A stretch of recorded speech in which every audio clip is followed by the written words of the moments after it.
അതിൽ പ്രത്യേകിച്ച് കൂടുതൽ സങ്കീർണമായിട്ടുള്ള സാഹചര്യങ്ങളൊന്നുമില്ല. ബഹുമാനപ്പെട്ട കേരള ഹൈക്കോടതി പറഞ്ഞത് രാവിലെ 11 മണിക്ക് തൃശ്ശൂർ വിയ്യൂർ സെൻട്രൽ ജയിലിൽ വെച്ചിട്ട് വാഴോട്ടുകുളം കൗൺസിലർ സുഗതൻ്റെ സത്യപ്രതിജ്ഞ നടത്തണമെന്നാണ്. അതിന് നമ്മുടെ തിരുവനന്തപുരം കോർപ്പറേഷൻ്റെ സെക്രട്ടറിയും അതോടൊപ്പം തന്നെ അവിടുത്തെ ലീഗൽ സെക്ഷൻ കൈകാര്യം ചെയ്യുന്ന ഉദ്യോഗസ്ഥർ ഉൾപ്പെടെ വന്നിട്ടുണ്ട്.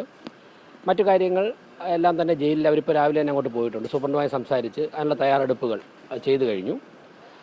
അതിനുശേഷം 11 മണിക്ക് സത്യവാചകം ചൊല്ലിക്കൊടുക്കും. അതോടുകൂടി ഡോക്യുമെൻറ്റ്സ് എക്സിക്യൂട്ട് ചെയ്യുന്നതോടുകൂടി നടപടി പൂർത്തിയാവും.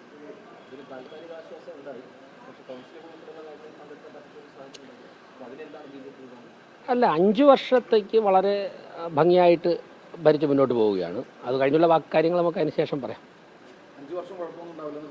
5 വർഷമല്ല, ഞാൻ രാവിലെ തന്നെ പറഞ്ഞേക്കാം.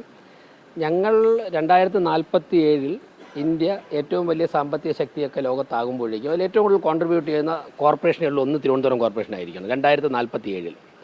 ഈ ലക്ഷ്യം വെച്ചാണ് തിരുവനന്തപുരം കോർപ്പറേഷൻ ഭരണസമിതിയും അവിടുത്തെ ജനങ്ങൾ മുന്നോട്ട് പോകുന്നത്. ഇതേ ലക്ഷ്യം വെച്ചാണ് ബഹുമാനപ്പെട്ട പ്രധാനമന്ത്രിയും കേന്ദ്ര BJP നേതൃത്വവും കേന്ദ്ര ഗവൺമെൻറ്റും മുന്നോട്ട് പോകുന്നത്. അതിനാണ് ഓരോ ദിവസവും അടിത്തറ വർദ്ധിച്ചുകൊണ്ടിരിക്കുന്നത്. വരാൻ പോകുന്ന ദിവസങ്ങളിൽ നടക്കുന്ന പ്രഖ്യാപനങ്ങൾ നിങ്ങൾക്കത് കൂടുതൽ ബോധ്യപ്പെടുത്തും.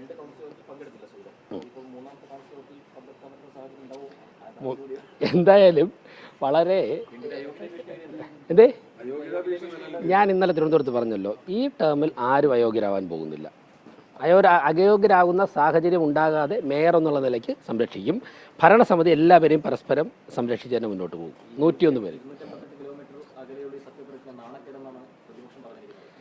പ്രതിപക്ഷം അങ്ങനെയല്ലേ പറയുള്ളൂ. ഈ ഭരണസമിതി വന്നതിൻ്റെ അന്ന് മുതൽ അതിൽ പ്രശ്നം, പ്രതിപക്ഷം അവർ തോറ്റു എന്ന് മാനസികമായിട്ട് അംഗീകരിക്കാൻ തയ്യാറായ അവരുടെ പ്രശ്നമൊക്കെ കഴിയും.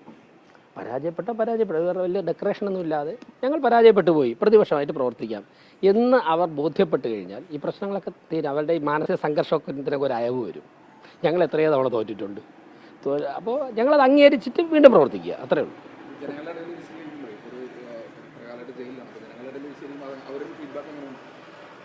അവർ ഭരണസമിതിയെ, തിരുവനന്തപുരത്തുള്ള ജനങ്ങൾ ഭരണസമിതി നന്നായിട്ട് വിളിച്ചു. നിങ്ങളെയൊക്കെ സഹപ്രവർത്തകർ തിരുവനന്തപുരത്തുണ്ടല്ലോ, നിങ്ങൾ അവരെയൊക്കെ വിളിച്ചിട്ട് ഭരണസമിതി ഓരോ ദിവസവും ചെയ്യുന്ന കാര്യങ്ങൾ അവരെക്കുറിച്ചുള്ള അവരുടെ അഭിപ്രായങ്ങൾ നിങ്ങൾ ചോദിച്ചു നോക്കിയാൽ മതി. ചില വ്യത്യസ്ത അഭിപ്രായങ്ങളുണ്ടാവും, സ്വാഭാവികമല്ല. ഐഡിയോളജിക്കലി ഡിഫറൻസ് ഓഫ് ഒപ്പീനിയൻ ഉള്ളവർ പലതും പറയുമല്ലോ. നിങ്ങൾ പൊതുസമൂഹത്തോട് അന്വേഷിച്ച് നോക്കി. ഇനി ഞങ്ങൾ ഏതെങ്കിലും തരത്തിലുള്ള പ്രവർത്തനമായി മുന്നോട്ട് പോകും, മാധ്യമ പ്രവർത്തകരോ ജനങ്ങളോ ഒക്കെ ഞങ്ങൾ തിരുത്തണം എന്ന് പറഞ്ഞാൽ ഞങ്ങൾ തിരുത്താൻ തയ്യാറാണെന്ന് അങ്ങോട്ട് തന്നെ പറയില്ലേ.